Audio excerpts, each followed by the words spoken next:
रे, पोरीचं मन ना हे अगदी मोबाईलच्या नेटवर्क सारखं असतं. कधी येतं, कधी जातं, आणि कव्हरेज कुठे मिळते सांगता येत नाही ना. हल्लीच मी ईशाला विचारलं, आपण चहा प्यायला जाऊया? ती म्हणाली, मी फक्त कॉफी पिते." म्हटलं ठीक आहे, मग आपण स्टारबक्सला जाऊया." म्हणाली, "मी डाएटवर आहे, मी साखर टाळते." म्हटलं वा. मग म्हटलं आपण डायरेक्ट प्रेम करूया.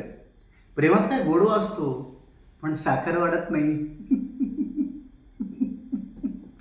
हवा डायरेक्ट ब्लॉक. सगळ्या तू हसतोय? हसू नको रे, हार्टब्रेक झालाय माझा. आई म्हणते तू इतकी नकार वेळेलेस, राजकारणात असता तर मुख्यमंत्री झाला असता. असो, पण मी आता ठरवलंय, मी पुन्हा नव्यानं प्रेम करणार. आणि एक दिवस ती मला सापडणार, जिचं मन अगदी 4G सारखं असेल. हा, सॉरी, आता 5G सारखं फास्ट. आणि तिची कनेक्टिव्हिटी लाईफ टाईम प्लॅन प्रमाणे असेल, मजबूत. हम्म. मेरे ख्यालों की मलिका, मेरे ख्यालों की मलिका,